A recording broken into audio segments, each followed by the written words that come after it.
સૌ શ્રોતાગણોને સુજ્ઞા મહેતાના જય શ્રી કૃષ્ણ.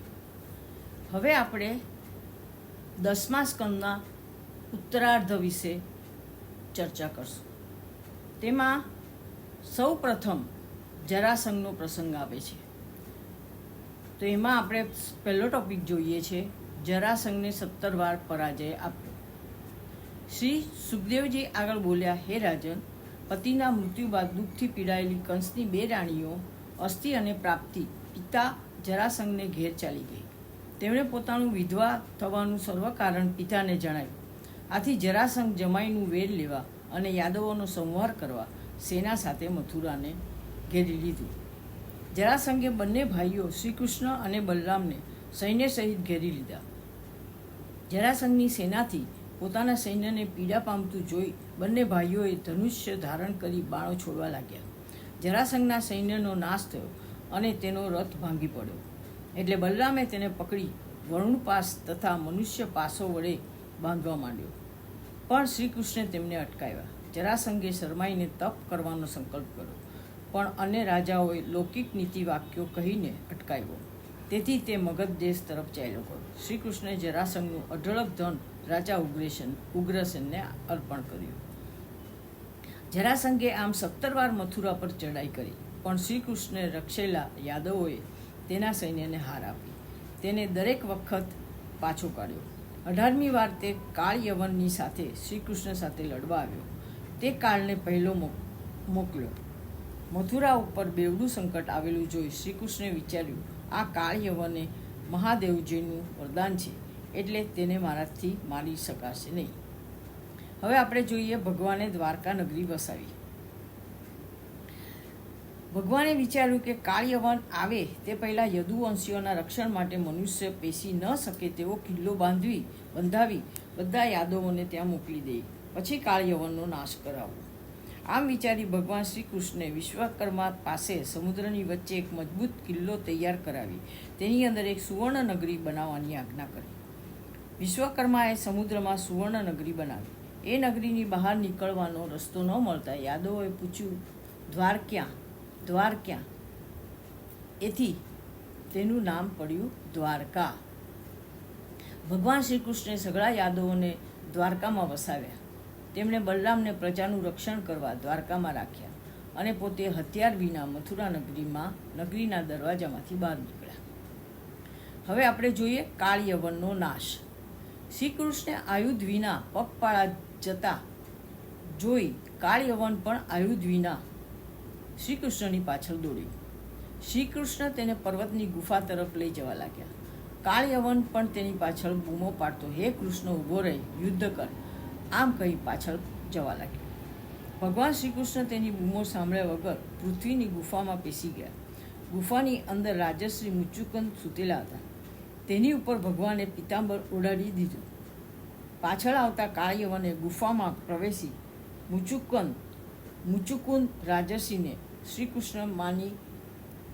કૃષ્ણ માની લાત મારી. એટલે લાંબા કાળથી સૂતેલા તે પુરુષે નેત્ર ખોલ્યા કે સામે ઊભેલા કાળ યવન પર તેમની દ્રષ્ટિ પડતા તે ક્ષણવારમાં બળીને ભસ્મ થઈ ગયો. ત્યારબાદ ભગવાન શ્રી કૃષ્ણે મુચુકુંદને દર્શન આપ્યા. મુચુકુંદે ભગવાનને પોતાની ઓળખ આપી શ્રીહરિની સ્તુતિ કરી. તે ગુફા બહાર નીકળી જોયું તો કળિયુગનો પ્રભાવ સ્પષ્ટ દેખાતો. તેથી તેણે શ્રી કૃષ્ણના મનમાં સ્થાપી ગંધમાદન પર્વતમાં પેસી બદ્રિકાશ્રમમાં જઈ શ્રીહરિનું આરાધના કરવા લાગ્યો. બીજી બાજુ શ્રી કૃષ્ણે મથુરા નગરીમાં પાછા આવી મ્લેચ્છાનો નાશ કરી તેમનું બધું ધન એકઠું કરી દ્વારકા પહોંચતું કર્યું. રસ્તામાં તેને જરાસંઘ મળતા તેઓ તેનાથી ડરતા હોય તેમ નાઠા. તેઓ દોડતા દક્ષિણમાં પ્રવર્ષણ નામના પર્વત પર ચડી છુપાઈ ગયા. જરાસંઘે તેમની ઘણી શોધ કરી, પણ તેઓ ન મળતા જરાસંઘે પર્વતની ચારે બાજુ લાકડા ગોઠવી આખા પર્વતને સળગાવી મૂક્યો. પછી કૃષ્ણ તે પર્વત પરથી ખૂબ બળથી કૂદ્યા ને બહાર નીકળી પોતાની નગરી દ્વારકામાં જઈ પહોંચ્યા. જરાસંઘે તે તેમને પર્વતના અગ્નિમાં બળી ગયો હશે તેમ માની મગધ દેશ પાછો વળી ગયો. હવે આપણે જોઈએ શ્રી કૃષ્ણ અને રૂકમણીની કથા. વિદર્ભ દેશના રાજા ભીષ્મકને 5 પુત્રો અને 1 પુત્રી હતા. પુત્રી રૂકમિણીજી સાક્ષાત લક્ષ્મી દેવીનું રૂપ. ભીષ્મક રાજાની ઈચ્છા રૂકમિણીના લગ્ન શ્રી કૃષ્ણ સાથે કરવાની હતી, પણ રૂકમીએ તેનો વિરોધ કર્યો. તેણે પોતાની બહેનના લગ્ન ગોપાલ સાથે નહીં પણ શિશુપાલ સાથે કરવાની ઈચ્છા હતી. જ્યારે રૂકમિણી શ્રી કૃષ્ણને મનથી વરી ચૂકી હતી, તેને ખબર પડી કે રૂકમી જબરદસ્તીથી પોતાના લગ્ન શિશુપાલ સાથે કરવા માગે છે, ત્યારે તેણે એકાંતમાં બેસી એક પત્ર લખ્યો અને તે સુદેવ નામના બ્રાહ્મણને બોલાવી તે પત્ર આપ્યો અને તે શ્રી કૃષ્ણને આપવા મોકલ્યો. સુદેવ નામના બ્રાહ્મણ તે પત્ર લઈ દ્વારકા પહોંચ્યા અને તે પત્ર ભગવાન શ્રી કૃષ્ણના હાથમાં આપ્યો અને શ્રી કૃષ્ણની આજ્ઞાથી તેણે જ વાંચી સંભળાવ્યો. ઉપરાંત પત્ર 7 શ્લોક સપ્તપદીના અર્થમાં લખાયો હતો. સુંદર અક્ષરે લખાયેલો હતો. એ પત્ર બહુ લાંબો નહીં તેમ બહુ ટૂંકો નહીં એવો બુદ્ધિયુક્ત હતો. પહેલા 6 શ્લોકમાં ભગવાનના 6 સદ્ગુણોનું વર્ણન કર્યું છે અને 7મા શ્લોકમાં શરણાગતિ છે. રૂકમિણીએ પોતાના પત્રમાં પોતે કેવી રીતે પ્રાપ્ત થઈ શકે તે ઉપાય પણ બતાવ્યો. અમારા કુળના રિવાજ પ્રમાણે વિવાહના આગલા દિવસે કન્યા નગર બહાર આવેલા પાર્વતીજીના મંદિરે દર્શન કરવા જાય છે. હું પણ રિવાજ પ્રમાણે દર્શન કરવા જઈશ. ત્યાં આવીને તમે મારું હરણ કરજો. જો તમે નહીં આવો તો હું મારા પ્રાણ ત્યજી દઈશ. રૂકમિણીનો સંદેશો સાંભળી શ્રી કૃષ્ણે કહ્યું, મારી ઈચ્છા પણ એ કન્યા સાથે લગ્ન કરવાની છે. તેમણે બ્રાહ્મણ પાસે રૂકમિણીના લગ્નનું મુહૂર્ત જાણી લઈ દારૂક સારથીને આજ્ઞા કરી રથને જોડાવ્યો. તેમાં સુદેવ બ્રાહ્મણને પણ સાથે લીધા. શ્રી કૃષ્ણ વિઘ્નહર્તા ગણપતિજીનું નામ લઈને રથમાં બેઠા અને એક રાતમાં વિદર્ભ નગરીમાં પહોંચી ગયા. બીજી બાજુ ચેદીરાજ દમઘોષે પણ પુત્ર શિશુપાલના સર્વકર્મ બ્રાહ્મણો પાસે કરાવી સૈન્ય સાથે શિશુપાલ પરણવા આવી પહોંચ્યો. બલરામજીએ જાણ્યું કે શ્રી કૃષ્ણ કન્યાનું હરણ કરવા એકલા ગયા છે, એટલે તેઓ મોટું સૈન્ય સાથે લઈ ભાઈને મદદ કરવા ઝડપથી ઉપડ્યા. રૂકમિણી સુદેવ બ્રાહ્મણની પ્રતીક્ષા કરતી હતી કે ત્યાં જ સુદેવ બ્રાહ્મણ આવી પહોંચ્યા. તેમણે પ્રસન્ન ચિત્તે આવેલા જોઈ રૂકમિણી સમજી ગયા કે બ્રાહ્મણ કામ કરીને આવ્યા છે. તેમણે રૂકમિણીને કહ્યું, બેટી, હું દ્વારકાનાથને સાથે લઈને આવ્યો છું. પ્રભુએ તારો સ્વીકાર કર્યો છે. તું પાર્વતીની પૂજા કરવા જાય ત્યાં પ્રભુ આવશે અને પૂજા બાદ તને રથમાં બેસાડીને લઈ જશે. આ સાંભળી રૂકમિણી આનંદ પામી. તે સુદેવ બ્રાહ્મણને વારંવાર પ્રણામ કરીને પૂછે છે, હું તમારી શી સેવા કરું? બ્રાહ્મણ કહે છે, મારે કોઈ વસ્તુની જરૂર નથી. બ્રાહ્મણ રૂકમિણીને આશીર્વાદ આપી ખાલી હાથે ઘેર ગયા. રાજા ભીષ્મકને ખબર મળ્યા કે શ્રી કૃષ્ણ બલરામ પણ લગ્ન ઉત્સવમાં ભાગ લેવા આવ્યા છે, એટલે તેમણે બંનેનો વિધિપૂર્વક સત્કાર કરી યથાયોગ્ય ઉતારો આપ્યો. શિશુપાલે જાણ્યું કે શ્રી કૃષ્ણ આવ્યા છે, તેથી તે ગભરાયો, પરંતુ જરાસંઘે તથા રૂકમીએ તેને હિંમત આપી. સમય થતાં રૂકમિણી અંતઃપુરમાં માતા અને સખીઓ સાથે પાર્વતી દેવીના મંદિર તરફ પગપાળા જવા લાગી. તે સમયે તે શ્રી કૃષ્ણના ચરણકમળનું જ ધ્યાન કરતી હતી. તેની આસપાસ બખ્તરધારી સૈનિકો હથિયાર ઊંચા રાખી તેનું રક્ષણ કરતા હતા. રૂક્ષ્મણી મંદિરમાં જઈ પાર્વતીજીની પૂજન કરી માતાના ચરણોમાં શીશ નમાવી આશીર્વાદ માગ્યા અને તેના માથે પુષ્પમાળા પડી શુભ સુકન થયા. રૂકમણી દેવીના મંદિરમાંથી બહાર આવી ધીરે ધીરે પગથિયા ઉતરવા લાગ્યા. દેવીની માયાની પેઠે વીર પુરુષોને મોહ પમાડતી રૂકમિણીને જોઈ ત્યાં આવેલા યશસ્વી વીર પુરુષો તેનાથી ઉત્પન્ન થયેલા કામદેવ વડે વ્યાકુળ થયા. તેઓ રૂકમિણીને જોઈ એટલા બધા મોહિત અને બેહોશ બની ગયા કે તેના હાથમાંથી અસ્ત્ર-શસ્ત્રો છૂટી ગયા. રૂકમણી ભગવાનના આવવાની રાહ જોતી હતી. ત્યાં જ ભગવાને સારથીને આજ્ઞા કરી રથને મંદિર પાસે લઈ જાય. સારથી નીચે પડેલા રાજાઓ ઉપરથી રથ કુદાવી મંદિર પાસે આવ્યો અને પગથિયા ઉતરતી રૂકમણીનો હાથ પકડી શ્રી કૃષ્ણ રથમાં બેસાડ્યો. રથને પવન વેગે દ્વારકા ભણી વાળ્યો. તે જ ક્ષણે ધૂળમાં પડેલા રાજાઓ ભરમાં આવ્યા. ચારે બાજુ બૂમા બૂમ થઈ ગઈ કે કૃષ્ણ રૂકમણીને લઈ ગયો છે. જરાસંઘ અને બીજા અભિમાની રાજાઓ આ અપમાન સહન કરી શક્યા નહીં. તે બોલ્યા, આપણા બધાનું નાક કપાયું છે. આપણને ધિક્કાર છે. આમ કહી બધા રાજાઓ પોતપોતાના સૈન્યો અને શ્રી કૃષ્ણની પાછળ દોડ્યા. સૈન્યો સાથે શ્રી કૃષ્ણની પાછળ દોડ્યા. જરાસંઘ અને અન્ય રાજાઓ યાદવો ઉપર બાણ વર્ષા કરવા લાગ્યા. એટલે બલરામ અને ગદ વગેરે વીર યોદ્ધાઓએ શત્રુઓના સૈન્યો ઉપર બાણ વર્ષા કરી તેમને ભગાડી મૂક્યા. પરંતુ રૂક્મીથી બહેનનું હરણ સહન થયું નહીં. તે એક અક્ષિહોણી સેના લઈ શ્રી કૃષ્ણની પાછળ પડ્યો. તેણે શ્રી કૃષ્ણ પાસે પહોંચી જઈ બાણો મારતા મારતા મહેણા મારવા માંડ્યા. શ્રી કૃષ્ણ સાથે રૂક્મીનું તુમુલ યુદ્ધ થયું. શ્રી કૃષ્ણે તેને પરાજિત કરી રથ સાથે બાંધી દીધો. બલરામજીએ શ્રી કૃષ્ણને ઠપકો આપતા કહ્યું, ગમે તેમ તો એ આપણો સંબંધી છે, તેની સાથે આવો વ્યવહાર યોગ્ય નથી. આમ કહી તેણે જાતે જ રૂક્મીના બંધનો ખોલી નાખ્યા અને રૂક્મી સામે બે હાથ જોડી તેનું સન્માન કર્યું. આથી રૂક્મણીએ શોક તજી દઈ મનને બુદ્ધિથી સ્થિર કર્યું. માનહાનિ પામેલા રૂક્મીએ તે જ જગ્યાએ પોતાને રહેવા માટે ભોજકટ નામનું મોટું નગર વસાવી ત્યાં જ રહ્યો. ત્યાંથી શ્રી કૃષ્ણ દ્વારકા આવ્યા. જાતે ગોકુળ જઈ માતા યશોદા, નંદબાબા અને ગોપીઓને લઈ આવ્યા અને ધામધૂમથી ભગવાનના લગ્ન રૂક્મિણી સાથે થયા. ભગવાનનું લગ્ન માધવપુરમાં થયું. કૃષ્ણ રૂક્મણીના દર્શનથી આનંદિત બનેલા ગોપીઓના દેહ ત્યાં પીગળી ગયા. હવે આપણે જોઈએ પ્રદ્યુમ્ને કરેલો સંબરાસુરનો વધ. શ્રી સુખદેવજી બોલ્યા, મહાદેવના ક્રોધથી કામદેવ બળી ગયો. તે ફરી શ્રી કૃષ્ણ ભગવાનને ત્યાં રૂક્મણીના પેટે પ્રદ્યુમ્ન નામે જન્મ્યો. ઈચ્છિત રૂપ ધરનાર સંબરાસુરે પ્રદ્યુમ્નને પોતાનો શત્રુ જાણી તે જ્યારે 10 દિવસનો થયો કે તેને હરી સમુદ્રમાં ફેંકી પોતાના ઘરે જતો રહ્યો. પ્રદ્યુમ્નને કોઈ મોટું માછલું ગળી જતા તે માછલું માછીગરોની જાળમાં પકડાઈ ગયું.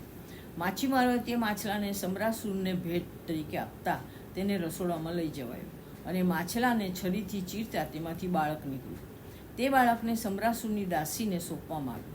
નારદજીએ તેની પાસે આવી તે બાળક કામદેવ છે એમ પોતે કામદેવની પત્ની રતિ છે તેમ તે જણાવ્યું. પ્રદ્યુમ્ન યુવાન થયો એટલે માયાવતીએ તે અહીં કેવી રીતે આવ્યો અને તે કોણ છે તે સર્વ હકીકત જણાવી. પછી માયાવતી રતિએ પ્રદ્યુમ્નને સર્વ માયાનો નાશ કરનારી મહામાયા નામની વિદ્યા આપી. પ્રદ્યુમ્ને તે વિદ્યાને આધારે સંબરાસુરની સર્વ માયાઓનો નાશ કરી તેનો શિરચ્છેદ કર્યો. પછી માયાવતી પોતાની આકાશગામી શક્તિ વડે પ્રદ્યુમ્નને લઈ દ્વારકામાં આવી અને શ્રી કૃષ્ણના મહેલમાં પ્રવેશ કર્યો. પ્રદ્યુમ્ને જોઈ સર્વ સ્ત્રીઓ અને રૂક્મણી પોતાના ખોવાયેલા પુત્રનું સ્મરણ કરવા લાગી. દેવયોગે નારદજી ત્યાં આવી પ્રદ્યુમ્નનો બધો ઇતિહાસ કહી સંભળાયો. દ્વારકાવાસીઓ તથા રૂક્મણી ખોવાયેલા પ્રદ્યુમ્નને પાછો આવેલો જોઈ ખૂબ જ આનંદિત થઈ. હવે આપણે જોઈએ શ્રી કૃષ્ણની 16,108 રાણીઓ. ભગવાન શ્રી કૃષ્ણે ત્યારબાદ સત્યભામા, જામવતી, કાલિંદી, મિત્રવૃંદા, લક્ષ્મણા, નાગ્નજીતી અને ભદ્રા સાથે લગ્ન કર્યા. આ 8 રાણીઓ ભગવાનની પટરાણીઓ બની. તે અષ્ટધા પ્રકૃતિ રૂપ છે. અષ્ટધા પ્રકૃતિ પરમેશ્વરની સેવા કરે છે. ભૌમાસુરે 16,000થી પણ વધુ કન્યાઓનું અપહરણ કરી કેદ કરી હતી. ભગવાન શ્રી કૃષ્ણે ભૌમાસુરનો વધ કરી આ કન્યાઓને છોડાવી, પણ તેમની સાથે લગ્ન કરવા કોઈ પુરુષ તૈયાર ન થયો. તેઓ શ્રી કૃષ્ણના શરણે આવી. ભગવાને વિચાર્યું કે આ અવતારમાં મર્યાદા પાડવી નથી, હું તેઓને અપનાવીશ. આમ શ્રી કૃષ્ણે 16,000થી પણ વધુ કન્યાઓ સાથે લગ્ન કર્યા. શ્રી કૃષ્ણની 16,108 સ્ત્રીઓમાંની એક સ્ત્રીએ 10 પુત્રોને જન્મ આપ્યો. તે બધા જ પુત્રો શ્રી કૃષ્ણ સમાન જ હતા. બધી સ્ત્રીઓ શ્રી કૃષ્ણને પોતાની પાસે જ રહેલા જોઈને પોતે એકલી શ્રી કૃષ્ણને અત્યંત પ્રિય છે એમ દરેક માનતી. ભોજકટ નગરમાં રહેતા રૂક્મીએ બહેનનું સારું લગાડવા માટે પોતાની પુત્રી રૂકમતીને પ્રદ્યુમ્નના પુત્ર અનિરુદ્ધ સાથે પરણાવી. અનિરુદ્ધના વિવાહમાં રૂક્મીના મિત્ર રાજાઓએ બલરામને પાસા રમવા બોલાવ્યા. બલરામ અને રૂક્મી પાસા રમવા બેઠા તેમાં દરેક દાવમાં બલરામજી જીત્યા, પણ રૂકમી વારંવાર કપટપૂર્વક હું જીત્યો તેમ કહેવા લાગ્યો. આમ વારંવાર કપટ કરતા બલરામજી કોપી ઉઠ્યા. તેણે એક ભોગળ ઉઠાવી રૂકમીને મારી નાખ્યો અને બીજા રાજાઓ લોહી લુહાણ થઈને નાસી ગયા. હવે આપણે જોઈએ ઉષા અને અનિરુદ્ધની કથા. શ્રી સુખદેવજી આગળ બોલ્યા, બલિરાજાનો પુત્ર બાણાસુર સદાશિવનો મહાન ભક્ત હતો. ભગવાન સદાશિવની કૃપાથી તેને 1000 હાથ મળ્યા હતા. તે 1000 હાથમાં જુદા જુદા વાદ્યો ધારણ કરી તાંડવ નૃત્યમાં શંકરને પ્રસન્ન કર્યા હતા. મહાદેવે તેને વરદાન માગવા કહ્યું ત્યારે તેણે કહ્યું, આપ મારા નગરની રક્ષા કરો. મહાદેવે તથાસ્તુ કહ્યું. એક દિવસ બાણાસુર ભગવાન શંકર પાસે જઈ કહેવા લાગ્યો, આજે જગતભરમાં મારી સાથે લડી શકે તેવું કોઈ નથી. મારે માટે તમે મારી સાથે લડાઈ કરો. આ સાંભળી ભગવાન શંકર ક્રોધયુક્ત થઈ બોલ્યા, જ્યારે તારી ધજા ભાંગી પડે ત્યારે તું જાણજે કે તારા ગર્વનો નાશ કરવા મારા જેવા સમર્થ સાથે તારે યુદ્ધ થશે.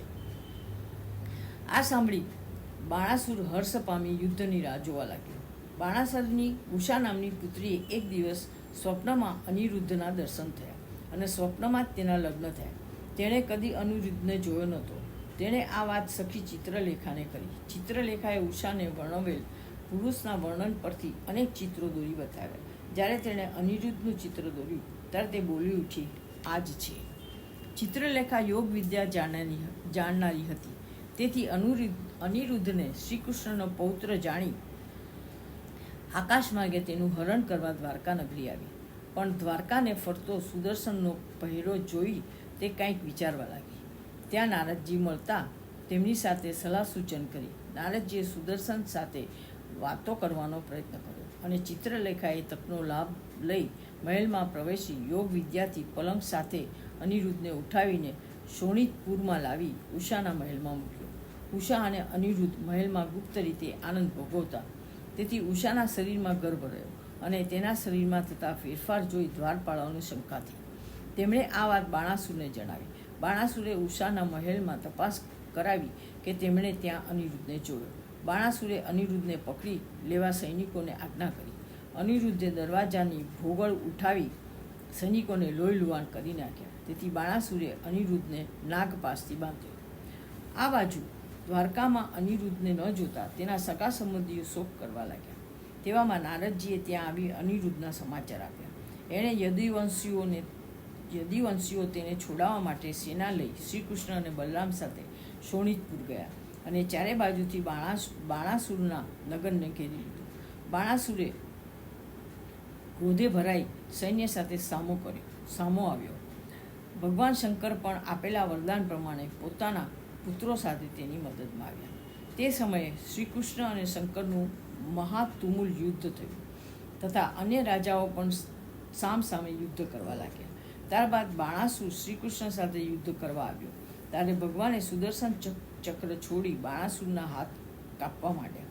બાણાસુરનો પરાભવ જોઈને ભગવાન શંકર શ્રીકૃષ્ણની પાસે ગયા અને બોલ્યા, આ બાણાસુર મારો પ્રિય ભક્ત હોઈ મને વહાલો છે. તેથી મેં તેને અભયદાન આપ્યું છે, માટે આપ તેના પર કૃપા કરો. ભગવાને કહ્યું, બાણાસુરનો ગર્વ ઉતારવા માટે જ મેં તેના હાથ કાપ્યા છે.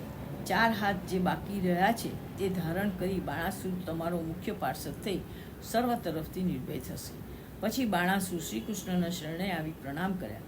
બાણાસુરે અનિરુદ્ધને મુક્ત કરી ઉષા સાથે રથમાં બેસાડી હાજર કર્યો. ભગવાન શ્રીકૃષ્ણે તેમને લઈ દ્વારકા આવ્યા અને વાતે ગાતે નગરમાં પ્રવેશ કર્યો. હવે આપણે જોઈએ નૃગ રાજાનો ઉદ્ધાર કર્યો. એકવાર યાદવ કુમારોએ કૂવામાં કાચડાને જોઈ બહાર કાઢવા ઘણો પ્રયત્ન કર્યો, પણ તે બહાર નીકળી શક્યો નહીં. એટલે કુમારોએ નગરમાં જઈ શ્રીકૃષ્ણને આ વાત કરી. ભગવાને તેને ક્ષણવારમાં બહાર કાઢ્યો. ભગવાનના હાથનો સ્પર્શ થતાં તે કાચડાનું રૂપ અદૃશ્ય થયું અને તે સુવર્ણ વર્ણવાળો દેવ બની ગયો. ભગવાને તેનું કારણ પૂછતા તે બોલ્યો, હું ઈક્ષ્વાકુનો પુત્ર નૃગ રાજા છું. હું રાજા હતો ત્યારે મેં ઘણા દાન કર્યા હતા. એકવાર કોઈ વિદ્વાન બ્રાહ્મણની ગાય મારી ગાયોના ધણમાં ભળી જતા મેં તે ગાય અજાણતા બીજા બ્રાહ્મણને દાનમાં આપી હતી. ગાયનો માલિક બ્રાહ્મણ પોતાની ગાયને જોઈ દાનમાં લીધેલ બ્રાહ્મણ પાસે ગાયની માગણી કરવા લાગ્યો. પણ પેલા બ્રાહ્મણે કહ્યું, આ તો મને રાજાએ દાનમાં આપી છે. આમ વિવાદ કરતા બંને બ્રાહ્મણો રાજા પાસે આવ્યા. રાજાએ બંને બ્રાહ્મણોને સમજાવી કહ્યું, આ ગાય તું બીજાને આપી દે તો હું તેને 1 લાખ બીજી ઉત્તમ ગાયો આપીશ. પરંતુ રાજાની આ વાત કોઈ બ્રાહ્મણે માની નહીં. બંને બ્રાહ્મણો પોતપોતાની જીદે ચાલ્યા ગયા. પછી એ જ સમયે હું મરણ પામ્યો. એટલે યમદેવે મારા કયા પ્રમાણે પાપ ભોગવવા માટે કાંચડાનો અવતાર આપ્યો. હું બ્રાહ્મણોનો ભક્ત હોઈ મારી પૂર્વજન્મની યાદદાસ્ત હજી નાશ પામી નથી. હું આપના દર્શનથી ધન્ય થયો છું. આમ કહી તે ભગવાનની રજા લઈ સર્વ મનુષ્યના દેખતા શ્રેષ્ઠ વિમાનમાં બેસી ગયો. હવે આપણે જોઈએ બલરામે મદથી યમુનાને ખેંચી. લાંબા સમય બાદ ભગવાન બલરામ પોતાના સંબંધીઓને મળવા નંદના ગોકુળમાં ગયા. તેમણે માતા પિતા નંદ યશોદાને પ્રણામ કર્યા અને ગોવળિયા તથા ગોપીઓને ભેટી પડ્યા. વ્રજવાસીઓ બલરામજીને સર્વ સગા સંબંધીઓ તથા શ્રી કૃષ્ણના સમાચાર આપ્યા. ગોપીઓએ કહ્યું, અમારા વાલા શ્રી કૃષ્ણ અને કોઈ દિવસ યાદ તો કરે છે કે નહીં? તે કોઈ દિવસ માતા યશોદાને મળવા આવશે કે નહીં? આમ ગોપીઓ શ્રી કૃષ્ણને વારંવાર યાદ કરી રડવા લાગી. બલરામે તેને આશ્વાસન આપ્યું. ભગવાન બલરામે ચૈત્ર અને વૈશાખ એમ 2 માસ સુધી રોકાઈ ગોપીઓને અનેક રીતે આનંદ આપ્યો. એકવાર ગોપીઓને લઈને બલરામ જળ ક્રીડા કરવાની ઈચ્છાથી વનમાં ફરતા હતા. ત્યાં યમુનાને બોલાવી.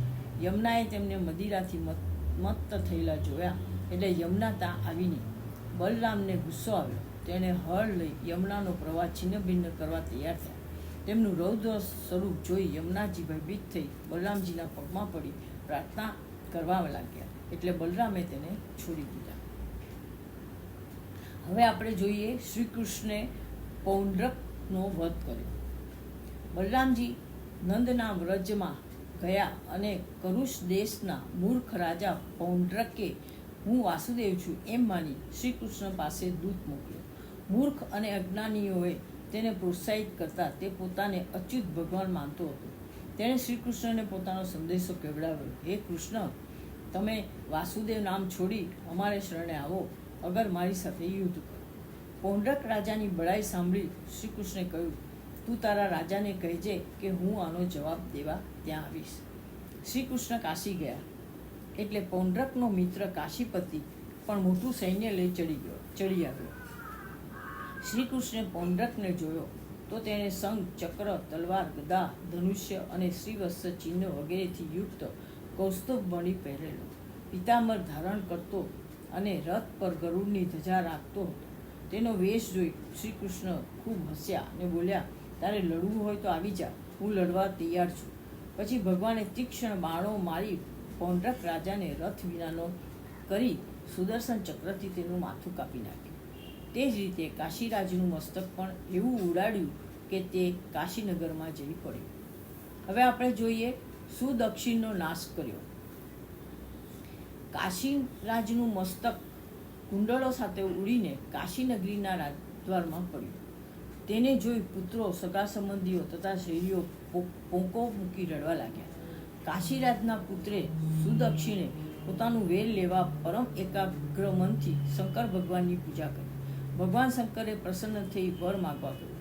ત્યારે સુદક્ષિણે પિતાનો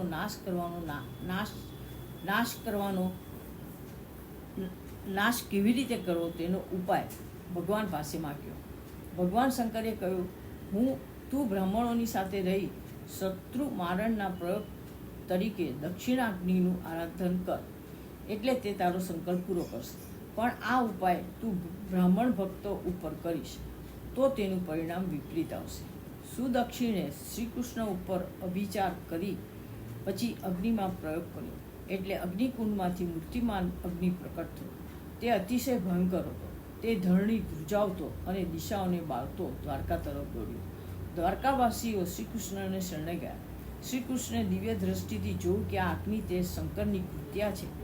એટલે ભગવાને તેની સામે સુદર્શન ચક્ર છોડ્યું.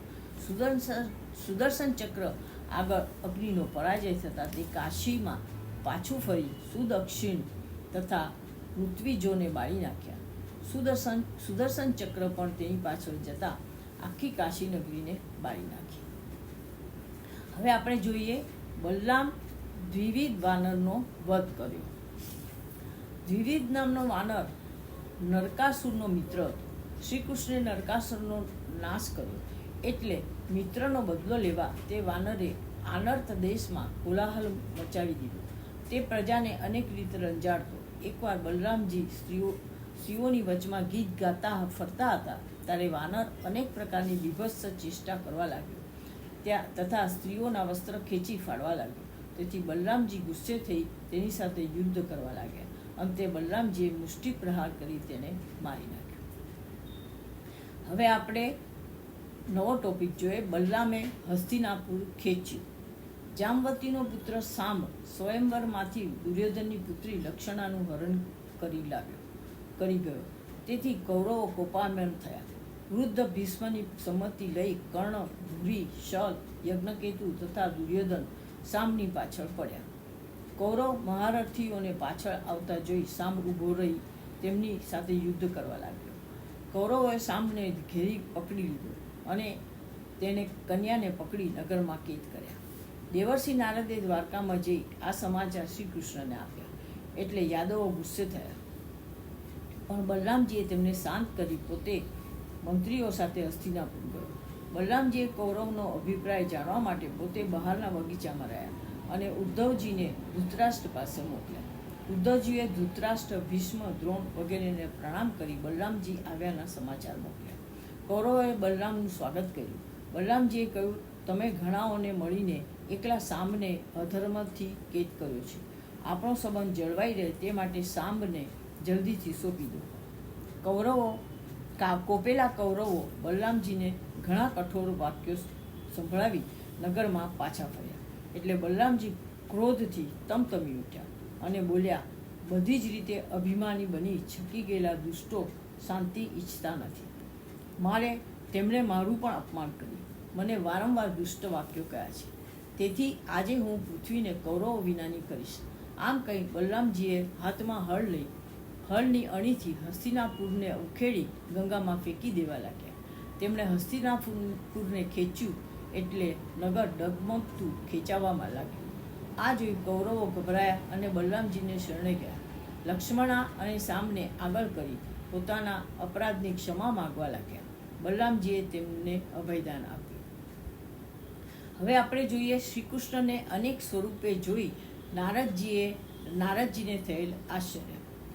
શ્રી સુખદેવજી આગળ બોલ્યા, નરકાસુર મરાયો છે ત્યાં શ્રી કૃષ્ણે અનેક સ્ત્રીઓ સાથે વિવાહ કર્યો છે.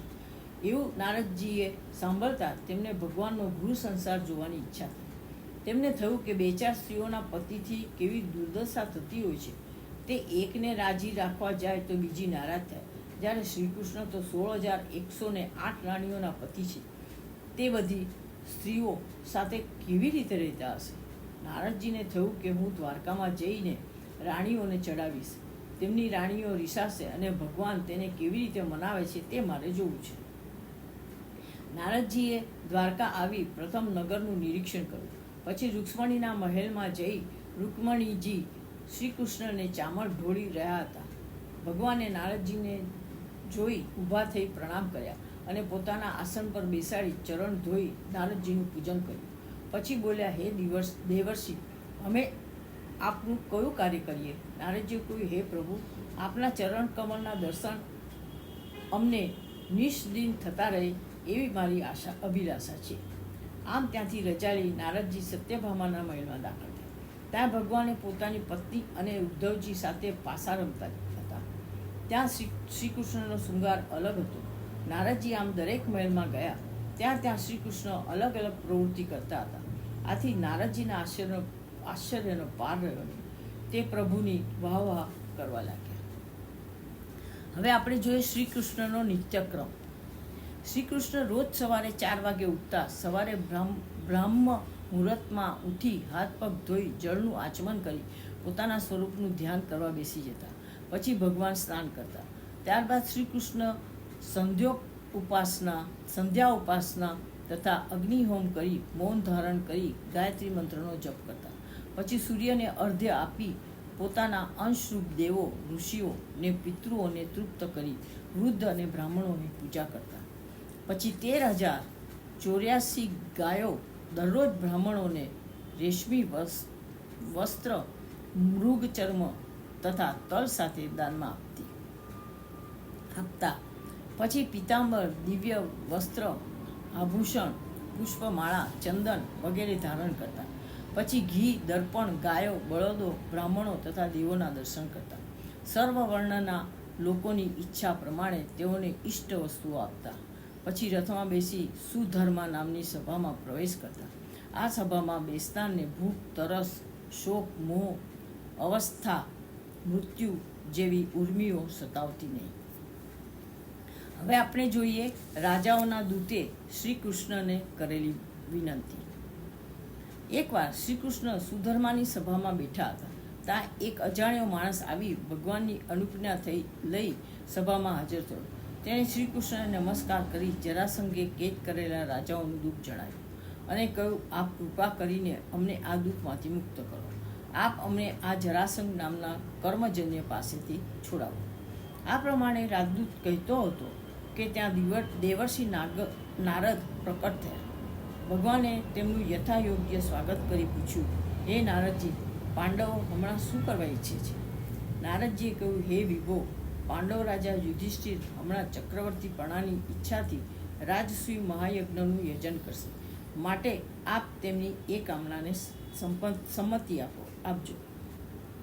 ત્યારે યાદવો જરાસંઘને જીતવાની ઈચ્છાથી યુધિષ્ઠિરના યજ્ઞમાં જવાની વાત માન્યા નહીં. એટલે શ્રી કૃષ્ણે હસતા હસતા ઉદ્ધવજીને કહ્યું, હે ઉદ્ધવ, ગુપ્ત મંત્રણાઓથી સાધી શકાય તેવા કાર્યોના પરિણામ તમે વિચારી શકો છો.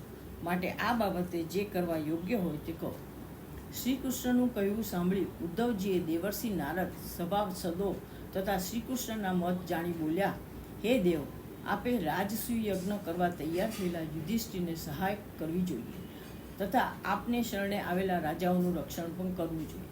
રાજસૂય યજ્ઞ માટે દિગ્વિજય કરતા જરાસંઘનો પરાજય કરવો યોગ્ય છે.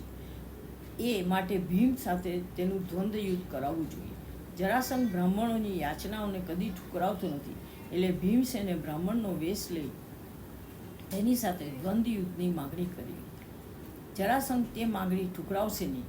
દ્વંદ્વ યુદ્ધમાં ભીમસેનના હાથે તેનું જરૂર મૃત્યુ થશે. ઉદ્ધવજીની વાતને સર્વ વખાણવા લાગ્યા. ભગવાન શ્રી કૃષ્ણ વડીલોની સંમતિ લઈ પોતાના સેવકો તથા આખા પરિવાર સાથે ઇન્દ્રપ્રસ્થ જવા તૈયાર થયા. નારદજી પણ ભગવાનના દર્શન કરી આકાશ માર્ગે વિદાય થયા.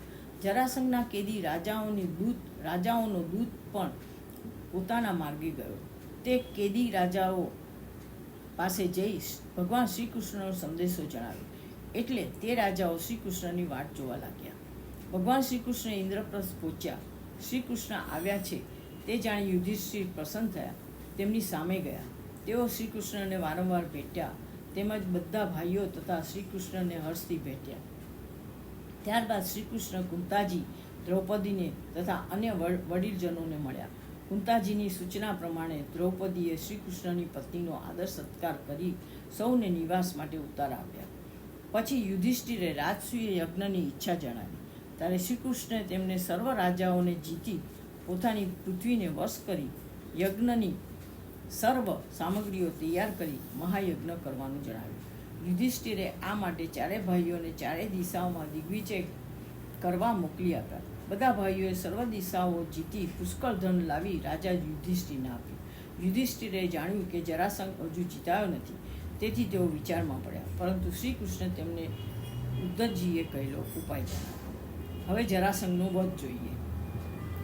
શ્રી સુખદેવજી બોલ્યા, હે રાજન, ભીમસેન, અર્જુન તથા શ્રી કૃષ્ણ બ્રાહ્મણનો વેશ લઈ જરાસંઘની રાજધાનીએ આવી અતિથિ સત્કાર કરવાના સમયે જરાસંઘના ઘેર યાચના કરવા લાગ્યા. જરાસંઘે તેમનો દેખાવ જોઈ વિચાર્યું કે નક્કી આ કોઈ ક્ષત્રિયો છે, છતાં તેઓ મારી પાસે બ્રાહ્મણનો વેશ ધરી માગવા આવ્યા છે. માટે તેઓ જે માગશે તે હું આપીશ. આમ વિચારી તે બોલ્યો, હે બ્રાહ્મણો, તમારી જે ઈચ્છા હોય તે માગો. શ્રી કૃષ્ણે કહ્યું, હે રાજેન્દ્ર, કુરુક્ષેત્ર, જો તું અમને ક્ષત્રિયો માનતો હોય તો અમને દ્વંદ્વ યુદ્ધ આપ. અમે અહીં યુદ્ધ કરવા માટે આવ્યા છીએ. આ કુંતીપુત્ર ભીમસેન અને તેનો ભાઈ અર્જુન છે. હું તારો શત્રુ કૃષ્ણ છું.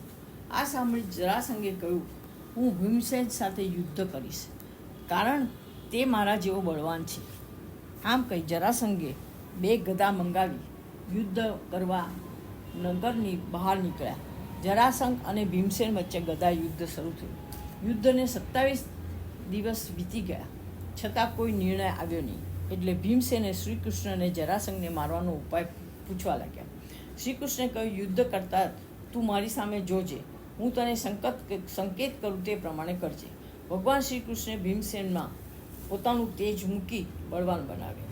બીજા દિવસે ભીમસેને યુદ્ધ કરતા ભગવાન સામે જોયું, એટલે ભગવાને ઝાડની એક નાની ડાળી લઈ ચીરી નાખી. ભીમસેન સમજી ગયો. તેણે જરાસંઘનો પગ પકડી પૃથ્વી પર પછાડ્યો અને તેના એક પગને પોતાના પગથી દબાવી બીજા પગને 2 હાથેથી ખેંચી ચીરી નાખ્યો. મગધરાજ જરાસંઘ મરાયો ત્યારે હાહાકાર થયો. ભગવાન શ્રી કૃષ્ણે જરાસંઘના પુત્ર સહદેવને રાજગાદી સોંપી. અન્ય રાજાઓને મુક્ત કરાવ્યા. જરાસંઘે યુદ્ધમાં જીતેલા 20,800 રાજાઓ પર્વતની ગુફામાંથી બહાર નીકળ્યા. તેઓ લાંબો સમય પર્વતની ગુફામાં કેદ પુરાવાથી દુઃખી થઈ ગયા હતા. તેઓએ ભગવાન શ્રી કૃષ્ણના દર્શન કરવાથી તેમના પાપોનો નાશ થયો. તેમણે શ્રી હરિના ચરણમાં મસ્તક નમાવી ભગવાનની સ્તુતિ કરી. ત્યારબાદ રાજાઓને સ્નાન કરાવી યોગ્ય વસ્ત્રો આભૂષણો આપી તેમનો આદર સત્કાર કરાવ્યો. પછી બધા રાજાઓ શ્રી કૃષ્ણનું ધ્યાન કરતા કરતા પોતાના દેશમાં ગયા. પછી ભીષ્મસેને અર્જુન તથા શ્રી કૃષ્ણ ઇન્દ્રપ્રસ્થ આવી પોતાના સ્નેહીઓને આનંદ પમાડતા પોતપોતાના શંખો વગાડ્યા. પછી 3 જણે યુધિષ્ઠિરને વંદન કરી પોતે જે કાર્ય કર્યું હતું તે કંઈ સંભળાવ્યું. હવે શિશુપાલનો વધ જોઈએ. યુધિષ્ઠિર રાજા જરાસંઘનો નાશ અને શ્રી કૃષ્ણનો પ્રભાવ સાંભળી ખૂબ પ્રસન્ન થયા. પછી તેમણે શ્રી કૃષ્ણની સંમતિથી યજ્ઞના કાર્યમાં નિપુણ વેદપાઠી બ્રાહ્મણો, ક્ષત્રિયો, વૈશ્યો અને શૂદ્રો પણ બોલાવ્યા. બ્રાહ્મણોએ યજ્ઞભૂમિને સુવર્ણના હળથી ખેડીને શુદ્ધ કરી અને યુધિષ્ઠિર રાજાને શાસ્ત્રોક્ત વિધિપૂર્વક યજ્ઞ દીક્ષા આપવામાં આવી. ઋત્વિજોએ યુધિષ્ઠિર પાસે વિધિપૂર્વક તથા ઐશ્વર્યપૂર્વક પણ યજ્ઞ કરાવ્યો. પોતપોતાના ગણો સાથે બ્રહ્મા, શંકર, ઇન્દ્ર, સિદ્ધો, લોકપાલો, ગંધર્વો, વિદ્યાધરો, સર્પો, મુનિઓ, યક્ષો, રાક્ષસો, ખેચરો, કિન્નરો, ચારણો એ સર્વે આમંત્રણ મળતા રાજસૂય યજ્ઞમાં આવ્યા. પછી યશમાં મુખ્ય પૂજાને યોગ્ય કોની પૂજા કરવી તેનો વિચાર સભાપતો કરવા લાગ્યા. ત્યારે સહદેવે જણાવ્યું, ભક્તવત્સલ ભગવાન શ્રી કૃષ્ણ મુખ્ય પૂજા માટે યોગ્ય છે, કારણ શ્રી કૃષ્ણ જ સર્વ દેવો, દેશ, કાળ, આ જગત રૂપ છે. સર્વ યજ્ઞો પણ શ્રી કૃષ્ણ રૂપ જ છે. માટે શ્રી કૃષ્ણનું જ શ્રેષ્ઠ પુરુષ તરીકે પૂજન કરો. સહદેવના આ પ્રસ્તાવને સર્વસંમતિ આપી રાજા યુધિષ્ઠિરે સ્નેહથી વિવળ થઈ શ્રી કૃષ્ણ ભગવાનની પૂજા કરી. પૂજા કરતાં કરતાં તેમના નેત્રો આંસુથી ભરાઈ ગયા. આ સમયે ઈર્ષાળુ શિશુપાલ ગુસ્સે થઈ ઊભો થયો, બોલવા લાગ્યો, કાળના પ્રભાવથી વૃદ્ધોની બુદ્ધિ પણ બદલાઈ ગઈ છે. કૃષ્ણ મુખ્ય પૂજા માટે યોગ્ય છે તે યોગ્ય નથી, કારણ કૃષ્ણ વર્ણ, આશ્રમ અને કુળથી ભ્રષ્ટ છે. બધા ધર્મોથી તરછોડાયેલ છે. તે પ્રથમ પૂજાને યોગ્ય કેવી રીતે હોઈ શકે? આમ શિશુપાલ શ્રી કૃષ્ણ વિરુદ્ધ અમંગળ વચનો બોલવા લાગ્યો. પાંડુપુત્ર અને અન્ય રાજાઓ શિશુપાલને મારવાની ઈચ્છાથી આયુધો ઉગામી ઊભા થયા, છતાં શિશુપાલે ગાળો દેવાનું ચાલુ રાખ્યું. અંતે શ્રી કૃષ્ણે ઊભા થઈ સુદર્શન ચક્ર વડે શિશુપાલનું મસ્તક છેદી મારી નાખ્યો. તે વખતે શિશુપાલના શરીરમાંથી નીકળેલું તેજ સૌના દેખતા શ્રી કૃષ્ણના તેજમાં પડી ગયું. પછી રાજા યુધિષ્ઠિરે સદસ્યો સહિત ઋત્વિજોને પુષ્કળ દક્ષિણા આપી વિધિ પ્રમાણે સર્વની પૂજા કરી. યજ્ઞના અંતે કરાતું અવભૃત સ્નાન કર્યું. યજ્ઞ પૂર્ણ થતાં ભગવાન શ્રી કૃષ્ણ સર્વની સંમતિ લઈ પોતાને નગર દ્વારકા ગયા. હવે જોઈએ દુર્યોધનનો માનભંગ. યુધિષ્ઠિરના રાજસૂય યજ્ઞમાં સર્વ સગા સંબંધીઓને પ્રેમપૂર્વક કામ ઉપાડી લીધું. યજ્ઞ કાર્ય પૂર્ણ થયું એટલે સર્વોએ ગંગા નદીમાં અવભૃત સ્નાન કર્યું. એ સ્નાનમાં બધા રાજાઓ શણગારેલા રથો અને યોદ્ધાઓ સાથે નગરની બહાર નીકળ્યા. ગંગા કિનારે જઈ યુત્રીજોએ પત્ની સંયાજ નામનો યાગ કરી અવભૃતને લગતી ક્રિયાઓ કરી. દ્રૌપદી સહિત યુધિષ્ઠિર રાજાને આચમન કરાવી ગંગામાં સ્નાન કરાવ્યું. તે વખતે મનુષ્યો તથા દેવોએ નગારા વગાડ્યા અને પુષ્પવૃષ્ટિ કરી. યજ્ઞ મહોત્સવ બાદ શ્રી કૃષ્ણ યુધિષ્ઠિરનું હિત કરવા ત્યાં જ રહ્યા. રાજસૂય યજ્ઞની પ્રતિષ્ઠા જોઈ દુર્યોધન મનમાં બળવા લાગ્યો. તે મય દાનવે રચેલા મહાલયમાં પોતાના મિત્રો સાથે ફરતો હતો. તે મય દાનવની માયાથી મોહિત થઈ જળમાંની વસ્ત્રોના છેડા ઊંચા લીધા અને બીજી બાજુએ જળમાં સ્થળમાંની પાણીમાં પડ્યો. તે જોઈ ભીમસેન, સ્ત્રીઓ તથા બીજા રાજાઓ હસવા લાગ્યા. દ્રૌપદી આ જોઈ બોલી, આંધળાના છોકરાઓ આંધળા જ હોય ને. તે કર્કશ વાણીમાંથી મહાભારતની રચના થઈ. તે સમયે દુર્યોધન શરમાઈને ક્રોધથી બળતો નીચું મુખ કરી ચૂપચાપ ત્યાંથી નીકળી હસ્તિનાપુર ચાલ્યો ગયો. હવે આપણે જોઈએ યાદવ અને શાલ્વનું યુદ્ધ. રાજસૂય યજ્ઞમાં હાજરી આપવા શ્રી કૃષ્ણ ઇન્દ્રપ્રસ્થ ગયા ત્યારે દ્વારકાનું રક્ષણ કરવાનું કામ પ્રદ્યુમ્ન ઉપર આવ્યું હતું. શ્રી કૃષ્ણની ગેરહાજરી થઈ શિશુપાલનો એક મિત્ર શાલ્વ દ્વારકાનો નાશ કરવા આવી પહોંચ્યો. રૂકમણીના વિવાહમાં જરાસંઘ તથા શાલ્વને યાદવોએ યુદ્ધમાં હરાવ્યા. તે સમયે શાલ્વે અને રાજાઓના સાંભળતા પ્રતિજ્ઞા કરી હતી, હું પૃથ્વીને યાદવો વિનાની કરીશ. તમે મારો પુરુષાર્થ જોજો. મૂર્ખ શાલ્વે માત્ર એક જ વાર ધૂળની એક મુઠ્ઠીનો આહાર કરી ભગવાન શંકરનું આરાધન કર્યું. શ્રી કૃષ્ણના શત્રુ શાલ્વને વરદાન આપવા પાર્વતી પતિ જલ્દી પ્રકટ થયાની 1 વર્ષ બાદ શંકર પ્રકટ થયા ને વરદાન માગવા કહ્યું. ત્યારે શાલ્વે માગ્યું, હે પ્રભુ, દેવો, અસુરો, મનુષ્યો, ગંધર્વો કે રાક્ષસોથી ન ભાંગે તેવું ઈચ્છાનુસાર ચાલનારું વિમાન મને આપો.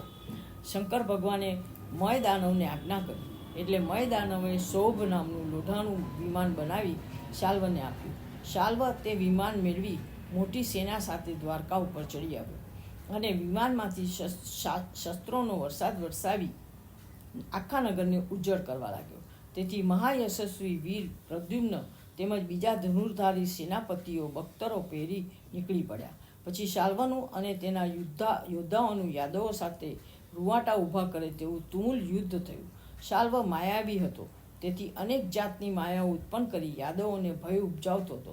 પ્રદ્યુમ્ને ક્ષણવારમાં દિવ્ય અસ્ત્રોથી શાલ્વની માયાનો નાશ કર્યો. આમ આ યુદ્ધ 27 દિવસ સુધી ચાલ્યું. રાજસૂય યજ્ઞ પૂર્ણ થયા બાદ શ્રી કૃષ્ણ સર્વની સંમતિ લઈ દ્વારકા આવવા નીકળ્યા. ત્યારે માર્ગમાં તેમણે અપશુકનો થવા લાગ્યા. શ્રી કૃષ્ણ દ્વારકા આવ્યા ત્યારે તેમને ભયંકર યુદ્ધ થતું જોયું. તેમણે તેમને પોતાનો રથ તરત જ શાલ્વની સામે લઈ ગયા. શ્રી કૃષ્ણે આવેલા જોઈ યાદવો ઉત્સાહમાં આવી ગયા. શ્રી કૃષ્ણ અને શાલ્વ વચ્ચે ભયંકર યુદ્ધ થયું. અંતે શ્રી કૃષ્ણે શાલ્વને બાણોથી વિંધી નાખ્યો.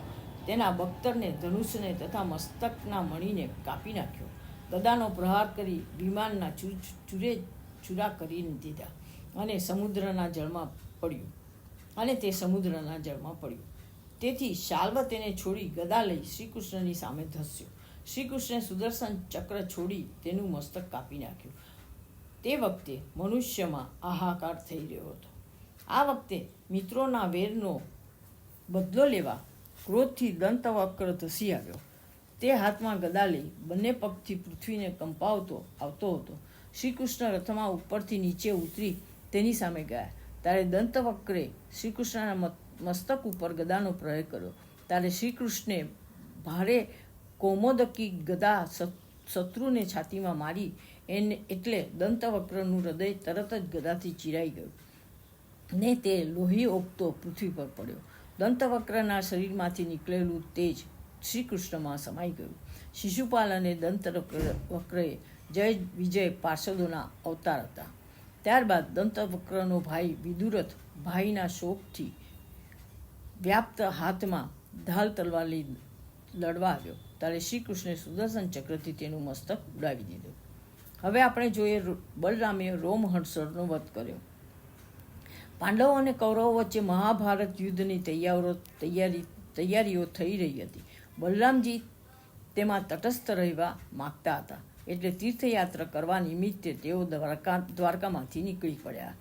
તેઓ ફરતા ફરતા નૈમિષારણ્યમાં આવી પહોંચ્યા, જ્યાં સૌનક આદિ ઋષિઓ યજ્ઞ કરતા હતા. બલરામજીને આવેલા જોઈ ઋષિઓએ ઊભા થઈ પ્રણામ કરી યથાયોગ્ય સત્કાર કર્યો, પરંતુ મહર્ષિ વેદવ્યાસનો શિષ્ય રોમહર્ષણ બલરામજી સામે ઊભો ન થયો. પોતે સૂત જાતિનો હોવા છતાં તેણે બલરામજી પ્રત્યે વિનય બતાવ્યો નહીં. વળી તે બ્રાહ્મણોના કરતાં પણ ઊંચા આસને બેઠો હતો. આ જોઈ બલરામજી કોપી ઉઠ્યા. તેના હાથમાં માત્ર દર્ભની સળી હતી. તેના ઉપર મંત્ર ભણી ફેંકી એટલે તેના અગ્રભાગથી જ રોમહર્ષણનું મૃત્યુ થયું. આ જોઈ સર્વ મુનિઓ હાહાકાર કરવા લાગ્યા. તેઓ બોલ્યા, હે યદુનંદન, યજ્ઞ પૂરો થાય ત્યાં સુધી અમે આ રોમહર્ષણને બ્રહ્માસન આપ્યું હતું. તમે અજાણતા બ્રાહ્મણવધ કર્યો છે, છતાં તમે બ્રહ્મ હત્યાનું પ્રાયશ્ચિત કરશો તો લોકોમાં સારો દાખલો પડશે. બ્રહ્માજીએ કહ્યું, હું આ બ્રાહ્મણ વધનું પ્રાયશ્ચિત કરીશ. આથી મુનિઓએ જણાવ્યું, તમે ભારત વર્ષની પ્રદક્ષિણા કરી 12 મહિના સુધી સારી રીતે કામ ક્રોધાગ્નિનો ત્યાગ કરી કૃચ્છ ચાંદ્રાયણ વગેરે વ્રતો કરી તીર્થોમાં સ્નાન કરશો તો તમે બ્રહ્મ હત્યાના પાપથી છૂટશો. તે દરમિયાન પર્વના દિવસે બ્રાહ્મણોએ યજ્ઞની શરૂઆત કરી કે બલ્વ ધૂળ ઉડાડતો અને પરુની ગંધવાળા પવન સાથે આવ્યો. તેને જોઈ બળદેવ હળ મુસળનું સ્મરણ કરી તે મેળવી આકાશમાં ઘૂમતા બલવલને હળથી ખેંચી તેના માથામાં મુસળ માર્યું, એટલે તે દાનવ લોહી વરસાવતો પૃથ્વી પર પડ્યો ને પ્રાણ રહિત થયો. મુનિઓએ પ્રસન્ન થઈ બલરામજીને આશીર્વાદ આપ્યા, તેમજ કોઈ દિવસ ન કરમાય તેવી કમળની માળા, 2 દિવ્ય વસ્ત્રો અને દિવ્ય અલંકારો આપ્યા. મુનિઓએ વિદાય લઈ બલરામજી તીર્થયાત્રા કરવા નીકળી પડ્યા. બલરામજી અનેક તીર્થોમાં દર્શન કર્યા, અનેક નદીઓમાં સ્નાન કર્યું, અનેક જગ્યાએ બ્રાહ્મણોને ગાયોના દાન કર્યા. તેઓ છેલ્લે પ્રભાસ ક્ષેત્રમાં આવ્યા. ત્યાં તેમણે સાંભળ્યું કે પાંડવો કૌરવોના યુદ્ધમાં સર્વ રાજાઓનો નાશ થયો છે અને શ્રી કૃષ્ણે પૃથ્વીનો ભાર ઉતાર્યો છે. તેઓ શ્રી કુરુક્ષેત્ર ગયા. ત્યાં ભીમસેન દુર્યોધનનું ગદા યુદ્ધ ચાલતું હતું. બલરામજીએ તેને યુદ્ધ બંધ કરવા કહ્યું, પણ તે બંનેમાંથી કોઈએ સાંભળ્યું નહીં, એટલે તેઓ દ્વારકા ચાલ્યા ગયા. ત્યાં જ્ઞાતિજનોએ મળી ફરી નૈમિષારણ્યમાં ગયા. ત્યાં ભગવાન બલરામજીએ મુનિઓને યજ્ઞની દક્ષિણા બદલ શુદ્ધ જ્ઞાન આપ્યું. યજ્ઞ સમાપ્તિ બાદ બલરામજીએ પોતાની પત્ની સાથે અવભૃત સ્નાન કર્યું. શ્રી કૃષ્ણ ક્યાં તેમ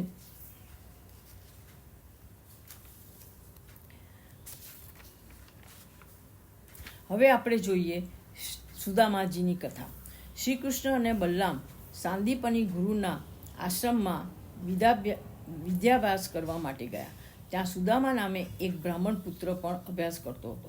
તે શ્રી કૃષ્ણનો મિત્ર હતો. તે જીતેન્દ્રિય, મહાજ્ઞાની અને પવિત્ર બ્રાહ્મણ હતો. તેમણે અયાચક વ્રત લીધું હતું. સુદામાની સુશીલ અને પતિવ્રતા પત્ની હતી. તેમણે ઘણા બાળકો હતા. સુદામાજી આખો દિવસ ઘરમાં ધ્યાન ધરે, બ્રહ્મચિંતન કરે. તેમની પાસે આવકનું કોઈ સાધન ન હોવાથી દરિદ્ર અવસ્થામાં દિવસો પસાર કરતા હતા. પતિ પત્ની તો ઉપવાસ કરીને દિવસ પસાર કરી લેતા, પણ ભૂખને લીધે બાળકો સુદામાજીની પત્નીને પરેશાન કરતા. બાળકોને લુખ્ખું સૂકું ખવડાવીને શાંત રાખતા હતા. આવી સ્થિતિમાં ને લીધે એક દિવસ સુદામાજીની પત્નીએ પોતાના પતિને શ્રી કૃષ્ણને મળવા વિનંતી કરી. તેમણે આશા હતી કે શ્રી કૃષ્ણ અંતર્યામી છે, એટલે પોતાના પતિનું દુઃખ સમજી તેનું દરિદ્ર દૂર કરશે. એક પોટલીમાં થોડા પૌવા બાંધી આપ્યા. શ્રી કૃષ્ણને ત્યાં દ્વારકા જવા સમજાવ્યા. પતિના કહેવાથી અને શ્રી કૃષ્ણના દર્શન થશે એમ વિચારી સુદામાજી દ્વારકા જવા ફાટેલી પોતળી પહેરી, હાથમાં લાકડી અને બગલમાં પોટલી દબાવી નીકળ્યા. ચાલતા ચાલતા રાત પડી એટલે એક વૃક્ષ નીચે ઊંઘી ગયા. પ્રભુ તો અંતર્યામી હતા. તેમણે ગરુડજીને આજ્ઞા કરી. ગરુડજી સુદામાજીને નિંદ્રાવસ્થામાં દ્વારકાની ભાગોળે એક વૃક્ષ નીચે મૂકી દીધા. પરોઢિયે સુદામાજીએ આંખો ખોલી. એક માણસને પૂછતા જાણ્યું કે દ્વારકા નગરી છે. સુદામાજી ખુશ થઈ ધીરે ધીરે પૂછતા શ્રી કૃષ્ણના મહેલ પર આવ્યા. દ્વારપાળે તેમને પૂછ્યું, મહારાજ કોને મળ્યું છે? સુદામાજીએ કહ્યું, શ્રી કૃષ્ણ મારા મિત્ર છે. દ્વારપાળ તેમનો દેદાર જોઈ હસવા લાગ્યો. તેણે કહ્યું, મહારાજ, તમને કંઈ જોઈતું હોય તો કહો, મારે શ્રી કૃષ્ણને મળવું છે. સુદામાજીએ એક જ હઠ પકડી રાખી. આથી દ્વારપાળે અંદર જઈ શ્રી કૃષ્ણને વાત કરી અને કહ્યું, તમને સુદામા મળવા માંગે છે.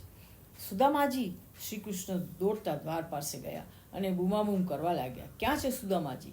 તેઓ સુદામાને ભેટી પડ્યા. આ જોઈ મહેલના માણસો, રાણીઓ બધા જ આશ્ચર્યમાં પડી ગયા. હજુ પ્રભુ આટલી ઉત્સુકતાથી કોઈને મળ્યા નથી. શ્રી કૃષ્ણે સુદામાજીને અંદર લઈ આવી પોતાના સિંહાસન પર બેસાડ્યા અને જાતે જ જળપાત્ર લઈ સુદામાજીના પગ પખાળવા લાગ્યા. તેના આંખમાંથી હર્ષાશ્રુ વહી રહ્યા હતા. સ્નાન પછી શ્રી કૃષ્ણે સુદામાજીને નવું પિતાંબર પહેરવા આપ્યું. ભોજન બાદ બંને મિત્રો પલંગમાં સાથે બેસી બાળપણની વાતો કરતા સાંભળવા લાગ્યા. પછી શ્રી કૃષ્ણે વિનોદપૂર્વક કહ્યું, હે સુદામાજી, મારા ભાભીએ મારા માટે શું ભેટ મોકલી છે? સુદામાજી સંકોચાયા. સુદામાજીએ પૌવાની પોટલી બગલમાં વધુ દબાવી. તેમને આવા સૂકા પૌવા આપતા સંકોચ થયો, પણ શ્રી કૃષ્ણ ક્યાં તેમને છોડે તેમ હતા. તેમણે પોટલી છીનવી લીધી અને પોટલીની ગાંઠ છોડીને બોલ્યા, આજે મને ખૂબ ભૂખ લાગી છે. આમ કહી તેમણે પૌવાની એક મુઠ્ઠી ભરી મોંમાં મૂકી. બીજી મુઠ્ઠી ભરવા ગયા એટલે રૂકમણીએ ભગવાનનો હાથ ઝાલી લીધો અને બોલ્યા, આ લોક કે પરલોકમાં સર્વ સમૃદ્ધિ પ્રાપ્ત કરવા, આપને પ્રસન્ન કરવા આટલું જ બસ છે. આમ કહી બાકીના પૌવા લઈ જઈ ભગવાનના પ્રસાદ તરીકે રૂકમણી અને અન્ય રાણીઓને વેચી લીધા. ભગવાને એક મુઠ્ઠી પૌવાના બદલામાં સુદામાને દ્વારકાની સંપત્તિ આપી. ભગવાને સુદામાજીને તેનો સંસાર કેમ ચાલે છે તે પૂછતા પણ સુદામાજીએ તેમને બહુ આનંદમાં ચાલે છે તેમ જણાવ્યું. સુદામાજી બીજે દિવસે ઘેર જવા તૈયાર થયા. ભગવાનની વિદાય લઈને સુદામાજી સુદામાપુરી આવ્યા. તે પોતાની ઝૂંપડી શોધવા લાગ્યા, પરંતુ ઝૂંપડીની જગ્યાએ દ્વારકા જેવો મહેલ ઊભો છે. સુદામાજીની પત્નીને ખબર પડી કે સ્વામીનાથ આવ્યા છે, તેથી તે બહાર આવી સુદામાજીને આદરપૂર્વક અંદર લઈ ગઈ અને બોલી, આ બધું તમારા મિત્ર શ્રી કૃષ્ણ આપ્યું છે. સુદામાજીને થયું, મારો કૃષ્ણ એક અક્ષર પણ બોલ્યો નહીં અને આટલું આપ્યું. અતિ સંપત્તિ મળવા છતાં સુદામાજી ભગવાનની ભક્તિમાં જ લીન રહેવા લાગ્યા. હવે આપણે જોઈએ કુરુક્ષેત્ર ખાતે છવાયેલ શ્રી કૃષ્ણ.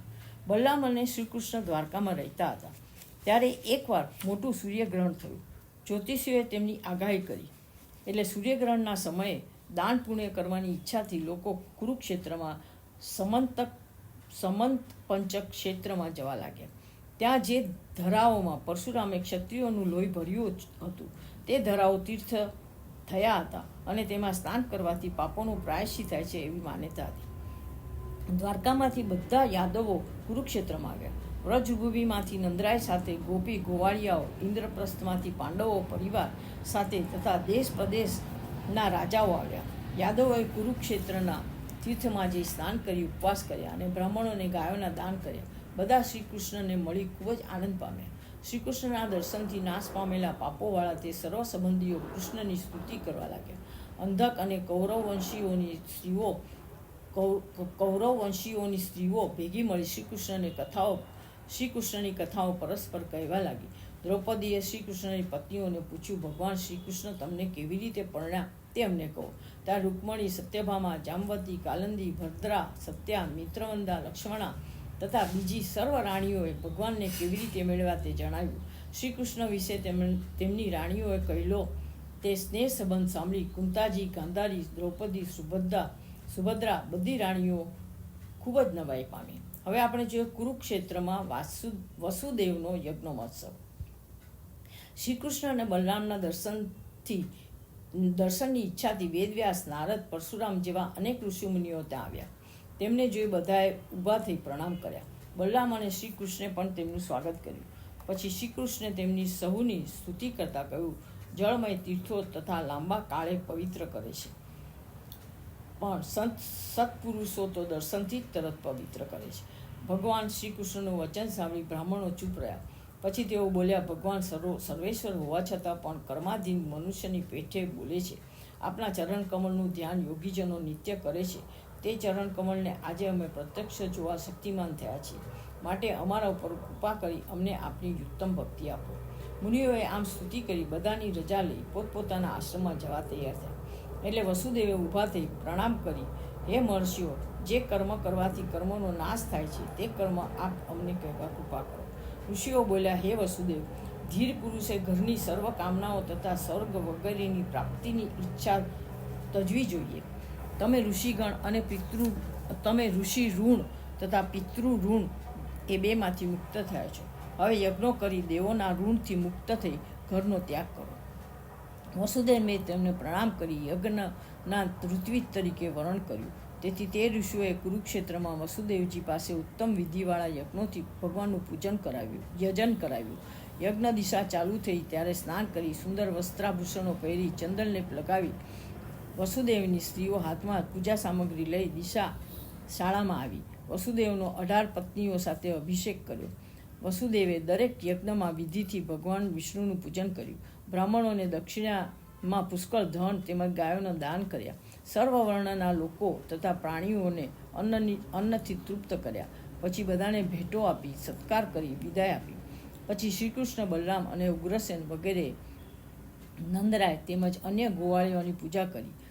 તેમને ઘણા દિવસ સુધી પોતાને ત્યાં રોક્યા. 3 માસ સુધી રોકાયા. પછી મોટી પહેરામણી આપી શ્રીકૃષ્ણ વિદાય આપી પોતે દ્વારકા ગયા. અર્જુને કરેલું સુભદ્રાનું હરણ. અર્જુન તીર્થયાત્રામાં કરતાં પ્રભાસ ગયા. ત્યારે તેમણે સાંભળ્યું કે મામા વસુદેવની પુત્રી સુભદ્રાને બલરામ, દુર્યોધન વેરે આપશે, પણ વસુદેવ આપવા દેશે નહીં. તેમણે સુભદ્રાને મેળવવાની ઈચ્છાથી ત્રિદંડી સંન્યાસી લઈ દ્વારકા જઈ ચોમાસાના 4 મહિના સુધી ત્યાં રહ્યા. એકવાર બલરામે તેમને ભિક્ષા લેવા નિમંત્રણ આપ્યું. ત્યારે સુભદ્રાને અર્જુને જોઈ પોતાની પત્ની બનાવવાનો નિશ્ચય કરી. સુભદ્રાએ પણ અર્જુનને પતિ તરીકે સ્વીકારી લીધા. તેમણે એકાંતમાં શ્રીકૃષ્ણને મળી તેમની અને વસુદેવ દેવકીની અનુમતિ લીધી. સુભદ્રા દેવયાત્રાના નિમિત્તે રથમાં બેસી નગર બહાર નીકળી. ત્યાં અર્જુને તેનું હરણ કર્યું. આ સમાચાર જાણી બલરામ ગુસ્સે થઈ ગયા, પણ શ્રીકૃષ્ણે તેમને સમજાવી શાંત પાડ્યા અને અર્જુન સુભદ્રાના લગ્ન કરાવી આપ્યા. આ ઉપરાંત બલરામ રાજાનું તેમજ શ્રુતદેવ બ્રાહ્મણનું શ્રીકૃષ્ણે આતિથ્ય માણ્યું હતું. હવે આપણે જોઈએ વૃકાસુરનો નાશ. શકુનીનો પુત્ર વૃક નામનો અસુરને એકવાર નારદ મળતા તેણે પૂછ્યું, 3 દેવોમાં જલ્દી પ્રસન્ન થાય તેવા દેવ કોણ?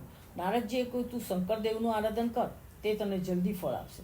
વૃકાસુર કેદાર નામના શિવ ક્ષેત્રમાં જઈ અગ્નિરૂપ મુખવાળું શંકરનું આરાધન કરતો પોતાના શરીરમાંથી માંસ કાપી હોમવા લાગ્યો. છતાં શંકરે તેને દર્શન દીધા નહીં. એટલે તે કંટાળી પોતાના મસ્તકને શસ્ત્ર વડે કાપી હોમવા તૈયાર થયો. એટલે તરત જ ભગવાન શંકર પ્રકટ થયા અને તેનો હાથ પકડતા તે સાજો થઈ ગયો.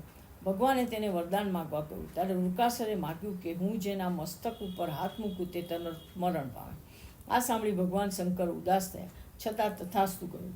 ભગવાન શંકર સાથે પાર્વતી દેવી પણ પ્રકટ થયા હતા. તેમણે જોઈને અસુરની દાનત બગડી. એટલે તેણે વરદાનની પરીક્ષા કરવાના બહાને શંકરના મસ્તક પર હાથ મૂકવા ચેષ્ટા કરી. એટલે શંકર ભય પામ્યા. વૃકાસુર તેની પાછળ પડ્યો. શંકર ત્રાસીને સ્વર્ગને પૃથ્વીના છેડા સુધી પહોંચી ગયા. અંતે તેઓ વૈકુંઠધામમાં ગયા ને શ્રીહરિ પાસે રક્ષણ માગ્યું. શ્રીહરિએ યોગમાયાનો આશ્રય કરી બટુકનું સ્વરૂપ લઈ હાથમાં દર્ભ રાખી વૃકાસુરને વરદાનની ખાતરી કરવા કહ્યું. વૃકાસુરે બટુકના કહેવાથી પોતાના માથે હાથ મૂક્યો. તેઓ તે મરણ પામ્યો. આમ શ્રીહરિએ શંકરને સંકટમાંથી બચાવ્યા. હવે જોઈએ ભૃગુ ઋષિની દ્રષ્ટિએ સર્વદેવોમાં શ્રી વિષ્ણુ શ્રેષ્ઠ. એકવાર સરસ્વતી નદીના કિનારે સર્વ ઋષિઓ યજ્ઞ કરવા બેઠા. ત્યારે તેમને જણાવવાની ઈચ્છા થઈ કે 3 દેવોમાં કોને મોટા ગણવા. આ માટે તેમણે બ્રહ્માના પુત્ર ભૃગુ ઋષિએ તપાસ કરવા મોકલ્યા. ભૃગુ ઋષિ પ્રથમ બ્રહ્માજીની સભામાં જઈ પ્રણામ કે સ્તુતિ કર્યા નહીં. તેથી બ્રહ્માજી ક્રોધાયમાન થયા, પણ પોતાનો પુત્ર જાણી ક્રોધને વશમાં કર્યો. ત્યાંથી ભૃગુ ઋષિ કૈલાસ પર ગયા. શંકર ભગવાને ઊભા થઈ તેને ભેટવાની તૈયારી કરી, પણ ભૃગુ ઋષિએ તેમને તું તો અવળે માર્ગે જનારો છે એમ કહી ભેટવાની ઈચ્છા ન કરી. તેથી શંકરજી ત્રિશૂળ ઉગામી તેનો નાશ કરવા તૈયાર થયા, પણ પાર્વતીજીએ તેમને શાંત કર્યા.